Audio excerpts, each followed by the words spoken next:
श्री भागवत भगवान की, सुखदेव जी महाराज की। नमः पार्वती पदे हर हर महादेव हर। सच्चिदानंद रूपाय विश्वोत्पत्त्यादिहेतवे तापत्रय विनाशाय श्री कृष्णाय वयं नमः। શ્રીમદ ભાગવતજીનો આજથી આપણે આરંભ કરવાના છીએ। આ જ્ઞાન યજ્ઞ 7 દિવસ પર્યંત ચાલશે। શ્રીમદ ભાગવતજીનો આરંભ થયો ત્યારે પહેલા ભગવાન વેદવ્યાસે મહાત્મ્યના આરંભમાં મંગલાચરણ કર્યું।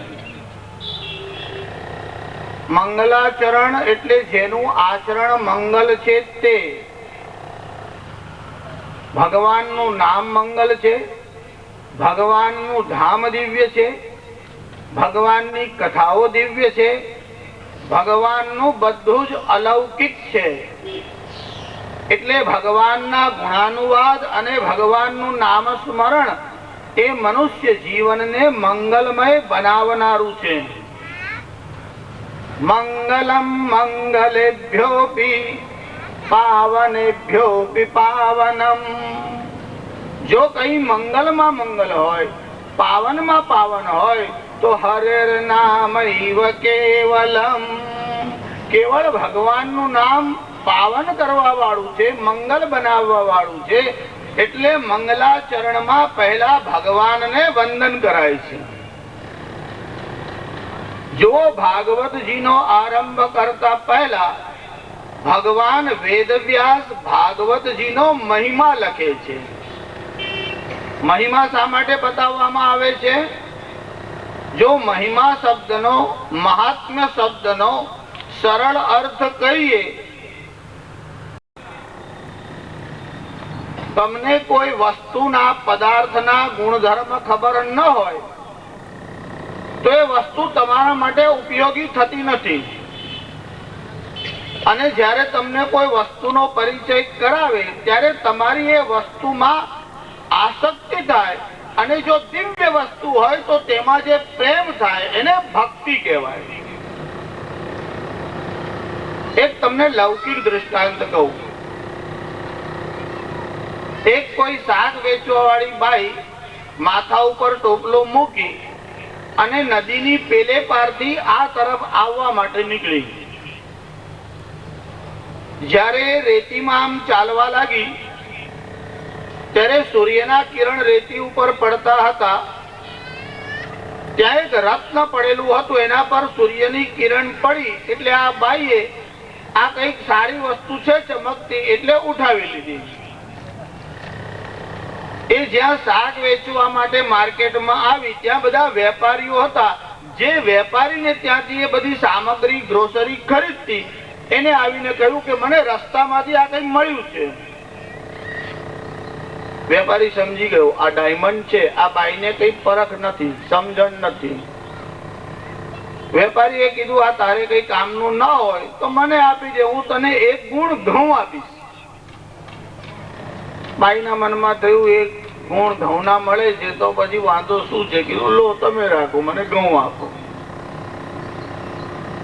એ વેપારી જે હતો તે સોનીની પાસે ગયો, પૂછ્યું કે આ ડાયમંડ કેવું છે જરા જોઈ લો। એટલે પેલા એ કીધું કે 1 લાખ રૂપિયા આવશે।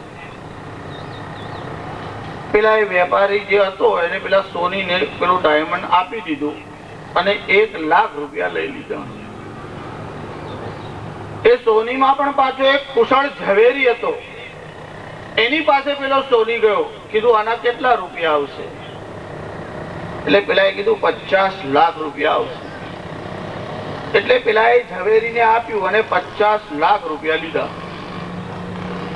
એ ઝવેરી સમ્રાટ પાસે ગયો અને કીધું મારા પાસે આ ઉત્તમ એવું રત્ન છે, તમારા આખા કોષમાં ખજાનામાં આવું કોઈ રત્ન નહીં હોય. રાજાએ કીધું કે મારો પરતવાળો છે એ જો જોઈ લેશે અને એ હા પાડે તો હું એની કિંમત આપીશ. રાજાએ એક રત્ન પારખું માણસ રાખ્યો હતો.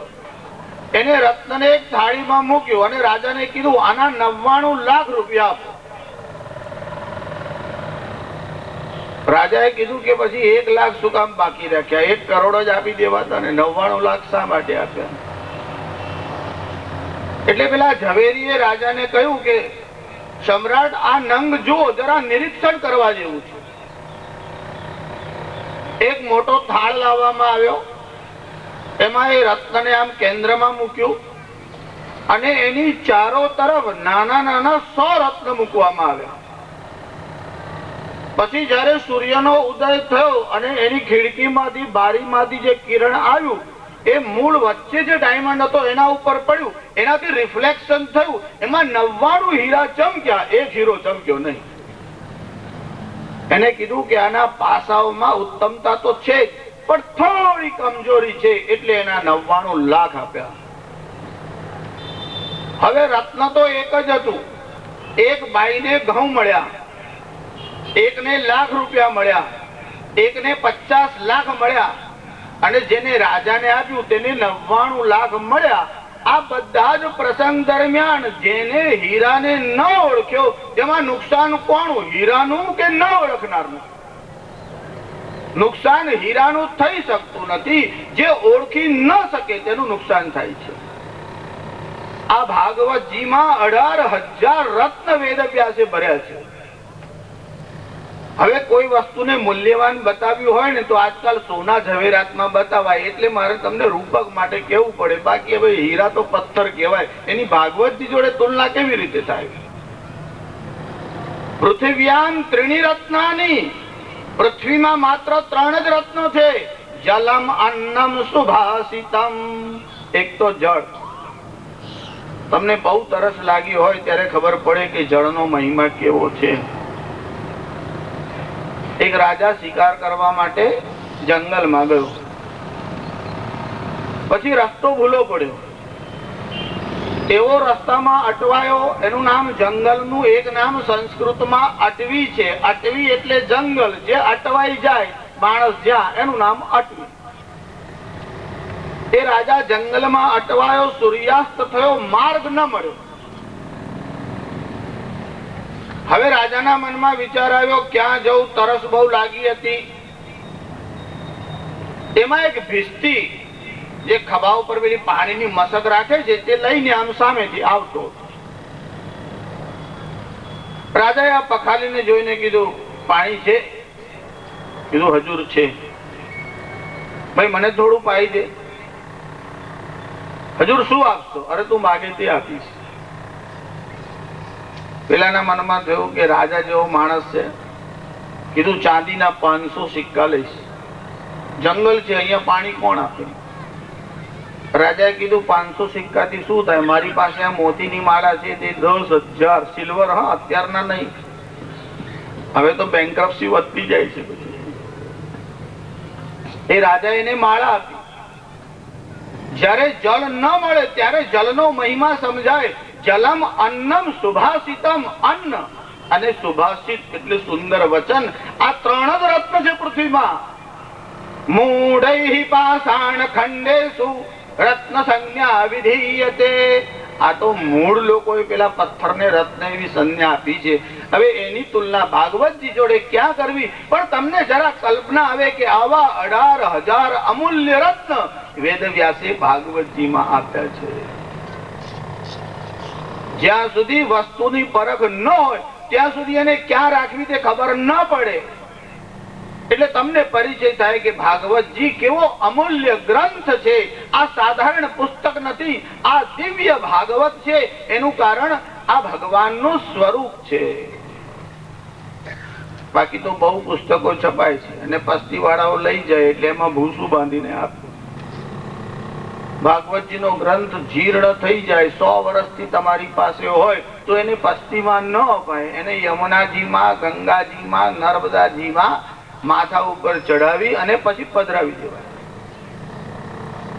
એ ભાગવતજીનું મહાત્મ્ય આરંભમાં કહ્યું અને તે 6 અધ્યાયોમાં કહ્યું. આપણે અત્યારે જે ભાગવતની પોથી આપણી પાસે રાખીએ છીએ ને, એમાં મહાત્મ્યના 10 અધ્યાય છે. એમાં 6 અધ્યાય ભાગવતજીના આરંભમાં છે અને 4 અધ્યાય ભાગવતજીના અંતમાં 12મા સ્કંદ પછી છે. એ જે મહાત્મ્ય આપ્યું છે એના આરંભના જે 6 અધ્યાય લીધા, જેમાં 504 શ્લોક છે, એ પદ્મ પુરાણ માંથી લીધેલું છે. અને ભાગવતજીના અંતમાં જે મહાત્મ્ય આપ્યું છે એ સ્કંદ પુરાણના વૈષ્ણવ ખંડ માંથી લીધું છે. એના 4 અધ્યાય છે અને 199 શ્લોક છે. એમાં પદ્મ પુરાણના આરંભમાં જે 6 અધ્યાયોનું મહાત્મ્ય લીધું, એટલે ભાગવતજીના મહાત્મ્યના આરંભમાં એમાં પ્રથમ શ્લોકમાં વેદવ્યાસે મંગલાચરણ કર્યું. ત્યારે શું કર્યું? ભગવાન શ્રી કૃષ્ણને વંદન કર્યા. શ્રી બાલકૃષ્ણ લાલ કી. જો વંદનમાં બહુ શક્તિ છે. તમારે કોઈને બાંધવો હોય તો દોરડી જોઈએ. કોઈ પહેલવાન હોય તો દોરડી આમ તોડી નાખે, તો તમારે એને જંજીર એટલે સાંકળથી બાંધવો પડે. પણ કોઈ બહુ હૃષ્ટપુષ્ટ હોય તો સાંકળોને પણ લાંબા ગાળે આમ વાળી નાખીને હાથ એમાંથી કાઢી નાખે. દોરડીના બંધનમાંથી તૂટી અને છૂટી શકાય, સાંકળોને તોડી અને છૂટી શકાય. પણ વંદનનું બંધન એવું છે કે પરમાત્માને પણ બંધનમાં નાખે છે. પણ બંધન કેવી રીતે કરવાના તેનું ધ્યાન રાખવું.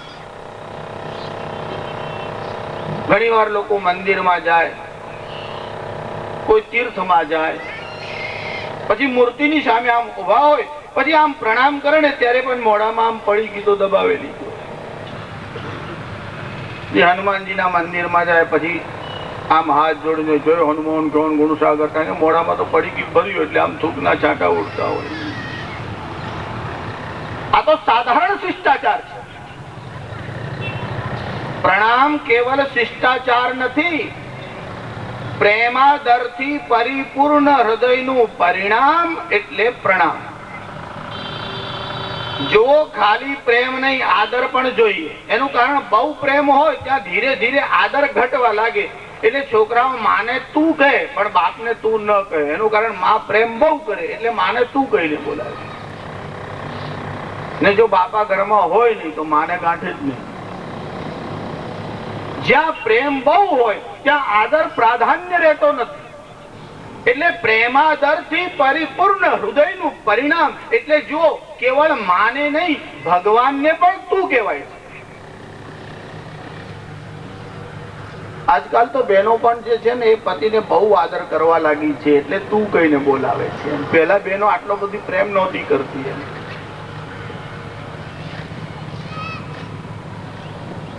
પણ જો શાસ્ત્રોમાં ના પાડી છે, પતિને તું કહીને બોલાવાય નહીં.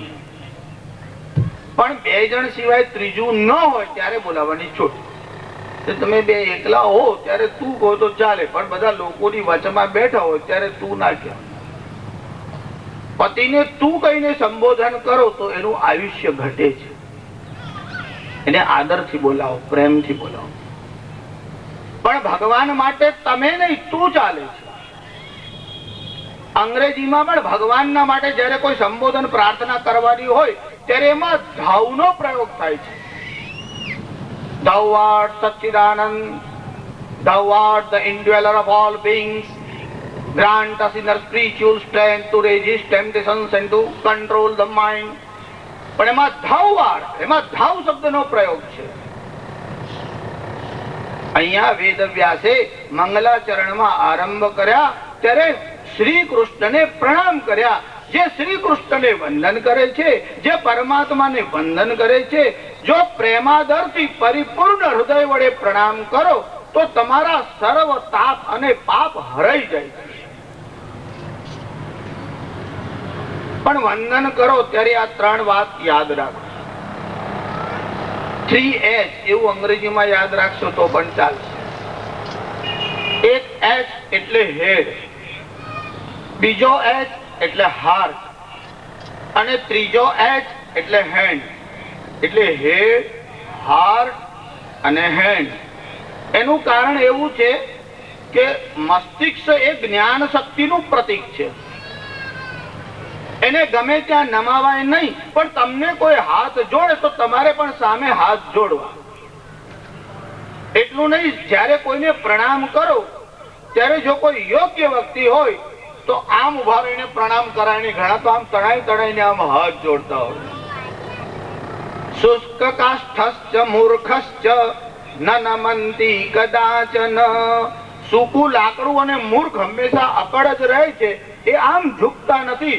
પ્રણામ કરો, અને જો આદરણીય વ્યક્તિ હોય તો એની સામે થોડા આમ નમીને પ્રણામ કરો. બેઠા હોય તો ઉભા થઈને પ્રણામ કરો. આપણે ત્યાં લો ગીવર ભગવાન મનુ, જેને સંવિધાન એટલે કોન્સ્ટિટ્યુશન આપ્યું, એમને લખ્યું કે જ્યારે તમારા કરતા કોઈ શ્રેષ્ઠ કે જ્યેષ્ઠ વ્યક્તિ તમારી સામે આવે ત્યારે તમારા પ્રાણ ઉત્ક્રમણ કરે છે, એટલે ઉપરની તરફ ગતિ કરે છે. જ્યારે પ્રાણ ઉપરની તરફ ગતિ કરે ત્યારે હાથ જોડવાથી અને મસ્તક નમાવાથી પ્રાણ એની સમતાવાળી સ્થિતિમાં આવે છે. એનાથી હૃદય અને મસ્તિષ્ક જેમ તાજવાનું જો બેલેન્સ જતું રહે, એવી રીતે મગજ અને હાર્ટ, એના પર કોઈ બળ આવે તો એ પોતાની સમતુલા ગુમાવી દે છે. તમે કોઈ સંતને પ્રણામ કરો અને હૃદયથી ઝૂકીને આમ પ્રણામ કરો, શિષ્ટાચાર ખાતર નહીં, આદરથી, તો તમારું હૃદય શાંત થાય છે. તમારા મગજમાં જે દ્વંદ્વ ચાલે છે, જે કોન્ફ્લિક્ટ ચાલે છે, એ સમી જાય છે.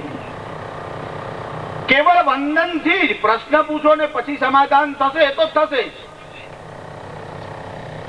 એટલે પ્રણામ જ્યારે કરો પરમાત્માને, ત્યારે શું થશે?